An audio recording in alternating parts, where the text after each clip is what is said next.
La zone intertropicale se définit comme la région au monde où le soleil, à midi, passe au zénith au moins une fois dans l'année. Elle est délimitée par le tropique du Capricorne en hémisphère sud et le tropique du Cancer en hémisphère nord. La trajectoire très haute, point commun de cette région, confère un ensoleillement très important.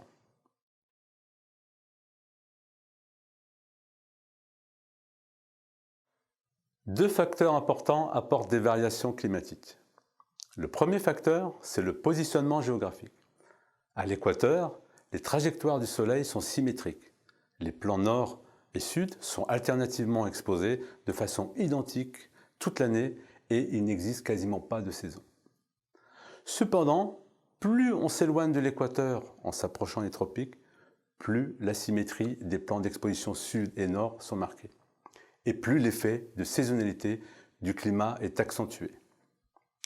Le deuxième facteur, c'est le niveau d'humidité. Celui-ci est lié au niveau des précipitations annuelles. On y distingue principalement deux types de climats selon le régime des pluies.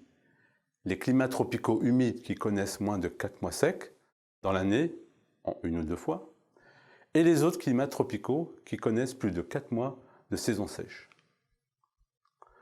Dans le cadre de cette formation, on ne s'intéressera qu'aux climats tropicaux humides. Bien qu'il y ait une multitude de nuances de climats tropicaux humides, une classification en deux catégories est suffisante pour aborder les concepts bioclimatiques.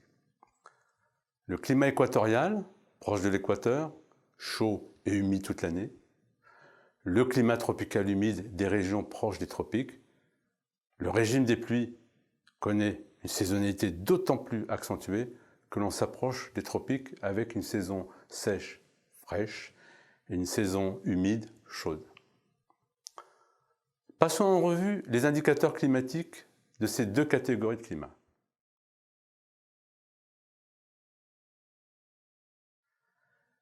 Il y a plusieurs caractéristiques notables. Un rayonnement diffus important, représentant entre 30 et 40% du rayonnement total, d'autant plus important que l'humidité est forte. Une orientation horizontale particulièrement exposée, en moyenne entre 5 et 6 kWh par mètre carré par jour, d'où l'importance de bien soigner la protection solaire de la toiture. Des orientations verticales est et ouest fortement exposées reçoivent entre 2,5 et 3,5 kWh par mètre carré par jour, avec la particularité d'être difficiles à protéger aux premières heures à l'est et aux dernières heures d'ensoleillement à l'ouest. Des orientations nord et sud sont exposées alternativement au cours de l'année avec une dissymétrie d'autant plus accentuée que l'on s'approche des tropiques. Les orientations nord et sud sont faciles à protéger par des masques horizontaux.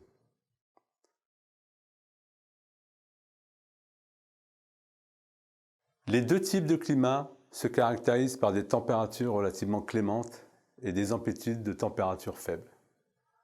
5 degrés à l'équateur et jusqu'à 10 degrés vers les tropiques. On constate une stabilité de température-humidité en zone équatoriale au cours de l'année avec une très légère hausse durant l'été.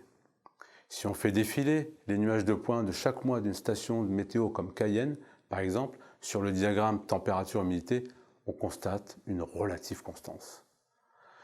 Tandis qu'en zone tropicale, on ressent un rafraîchissement des températures en hiver et un réchauffement en été qui mettent en évidence des saisons dites fraîches et chaudes au regard des températures. Le défilement des nuages d'une station comme Saint-Denis de la Réunion permet de bien visualiser ce phénomène.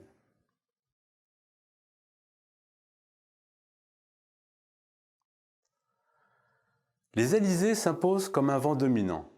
Ils convergent vers l'équateur du sud-ouest au nord et du nord-ouest vers le sud. Ce sont des vents qu'il faut exploiter en priorité pour développer la ventilation naturelle dans les bâtiments.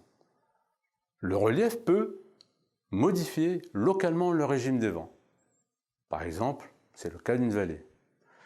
Mais il faut également prendre en compte le vent de la terre et le vent de la mer ou d'autres vents secondaires qui peuvent être d'une aide appréciable pour développer la ventilation naturelle.